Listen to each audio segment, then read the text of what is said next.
Hi, you one.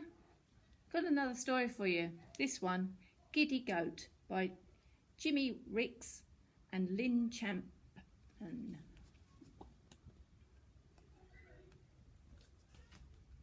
In the land above the clouds, perched between heaven and earth, on top of a bare and rocky mountain, lived a family of goats. Yeah.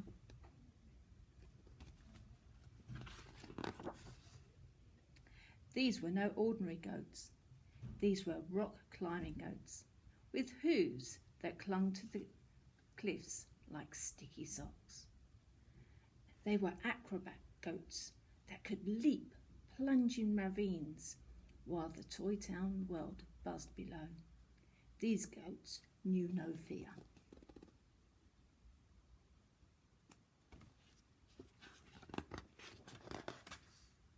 Except one. Giddy Goat was the youngest of the kids and had no head for heights.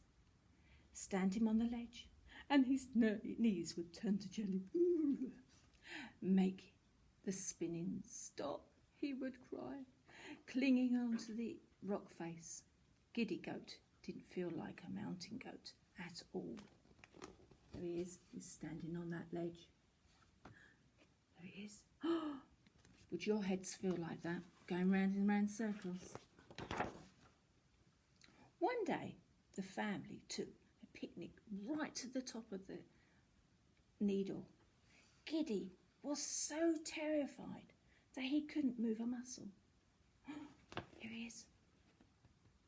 This is the needle. Here he is. There's the Giddy. Come on, Giddy, pleaded the other kids. We haven't got enough players for the rock rounders. Then play something else, quivered Giddy. Here he is. He's with his mummy there. While the other kids played catch and tag, Giddy pointed to the lush green meadows below, where the sheep grazed. I want to live down there, he trembled, his tummy tumbling like a butter churn. Can you see them? All the other goats down here, and the sheep. With the muttons, said Pa Billy. Never. You're a goat, Giddy. Muttons can't even climb molehills, said his mother. There we are.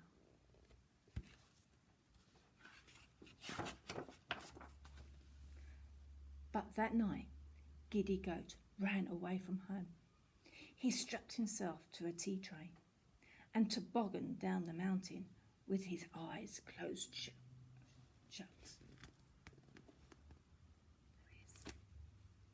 In the morning, when he opened them again, he was upside down in a low-lying meadow where the woolly wimps grazed.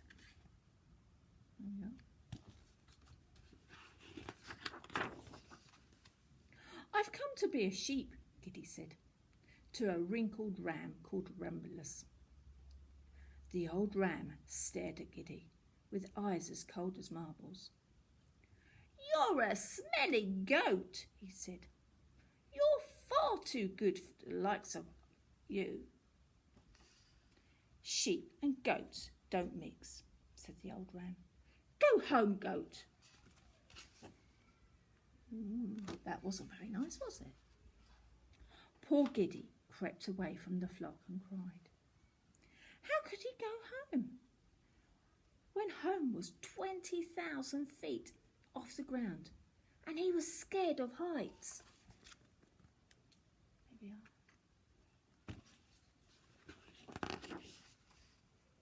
Suddenly he heard a noise.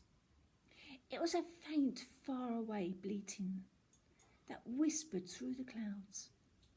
It was the sound of a newborn lamb lost on the mountain. Giddy knew how frightened that lamb would be. He knew he would fall unless he was rescued. He also knew that only he could help. Giddy had to find the fearless goat inside himself.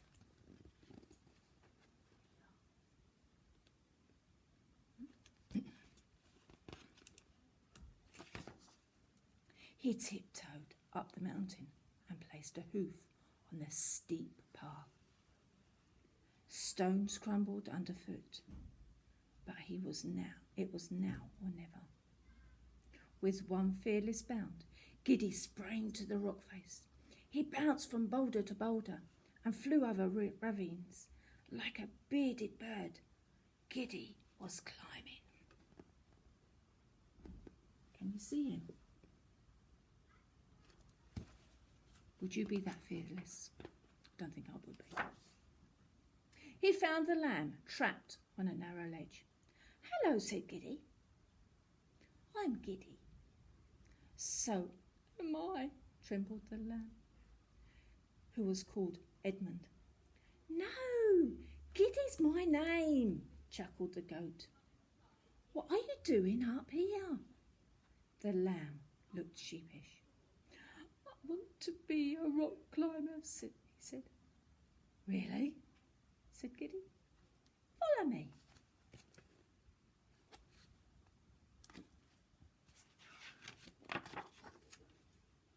Giddy started to climb. Do exactly what I do. In no time at all, Edmund was skittering up and down the mountain like a full-time goat. Giddy's brothers and sisters couldn't believe their eyes. "You climbed the needle," they gasped. "Me and Edmund did," said Giddy. "But he's a weedy mutton," said his kid sister. "Is he?" said Giddy.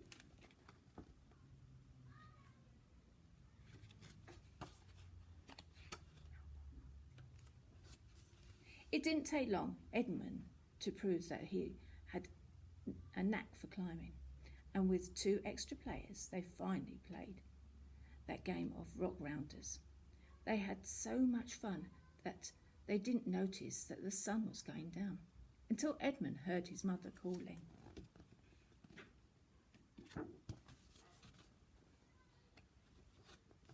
Edmund was so tired that Giddy lifted him onto his back and carried him home, skipping down the mountain as sure-footedly as the mountain goat had ever done before. The sheep gave Giddy a hero's welcome. For rescuing Edmund, Romulus said that now Giddy could live with them in the valley. "You're very kind," said Giddy, "but I think it's time I went home, don't you?" "Giddy, will I ever see you again?" said Edmund. "Of course," said Giddy. "I'll see you in the morning."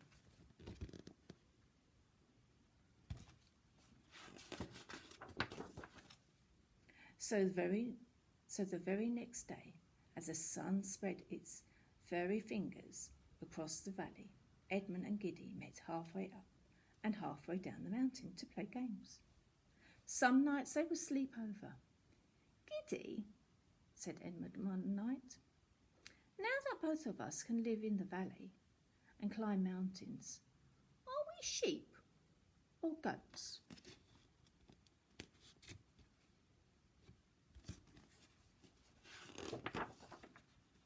"Neither," whispered Giddy. "You and I are special, Edmund. We're friends." And with smiles on their faces, they both fell asleep. Hope you enjoyed that year 1. See you later.